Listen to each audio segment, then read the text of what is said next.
Hello everyone, how's it going? It's me, Jaylene, also known as FemmeForth. I wanted to dive a little bit deeper into the world of cuckolding today. But first, subscribe to your free sex education. Amazing, so now let's talk about how to be the best bull ever in a cuckolding scene. Number 1, are there female bulls? Number 2, the pre-cucking process. And lastly, number 3 whole key tips for being a successful bull. And if you don't really know what a bull is in cuckolding dynamics, I highly suggest watching my cuckolding video YouTube first and then watching this video right after. Number 1.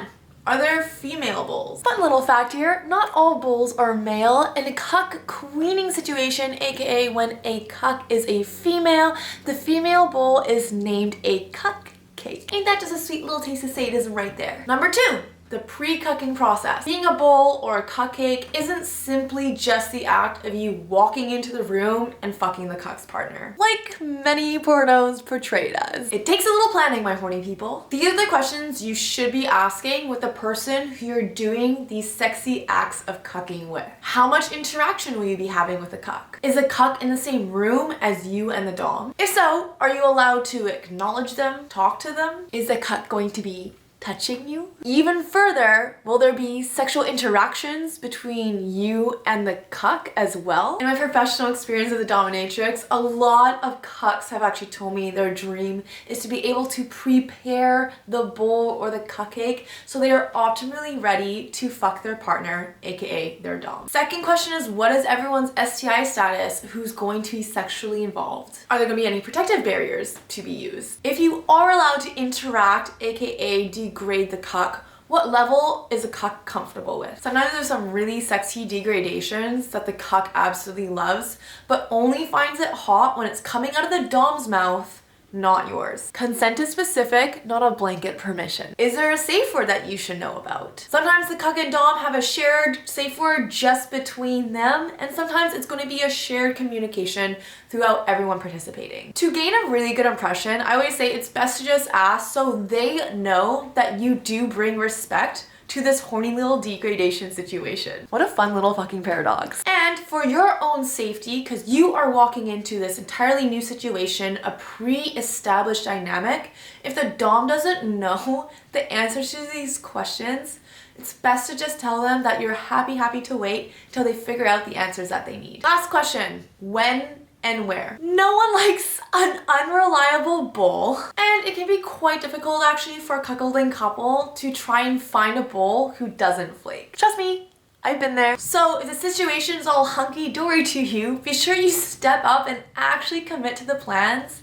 that this cuckolding couple has taken time and effort in sharing with you. And note, if the fantasy of theirs doesn't jive with your own little bull fantasy, let them know. After all, cuckolding scenes are 10 times more hotter when everyone is passionate about their roles. Alas, number 3 tips for the bull or cuckold. Number 1, when in doubt, concentrate on the dom. I don't know why I use finger guns.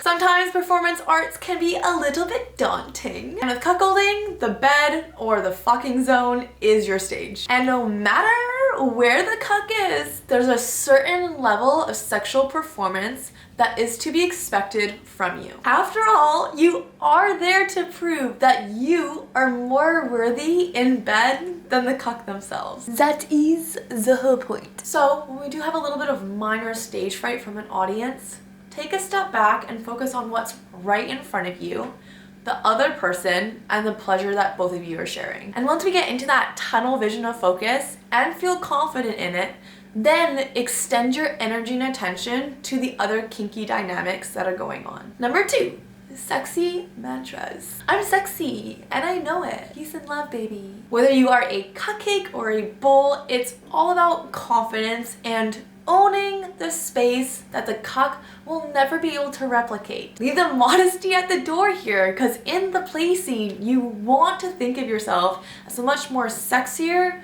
better fuck than the cuck. And start using a sentence that starts with I am. A good example could be, I am powerful. During this mantra, I suggest looking into the mirror, into your sexy little self, or assuming a posture that for you speaks alpha and lust energy. Number 3, owning your desires. Sometimes, no matter how many mantras we run through, we still can feel insecurity. Maybe you've had an experience in the past where you didn't perform very well, and now it's really kind of shifted how you see your sexy self. Maybe you feel shame towards your own desires. If you're feeling like how my past coaching clients have, I highly suggest giving yourself the gift of growth, booking a free call with me so we can talk in a safe space about what we can do to work on building the confidence in your authentic sexuality. My website link is below to book your free call now. As well, please like and subscribe to help the sex ed community flourish. Thanks so much for watching, everyone. It's me, FemmeForth. Mwah.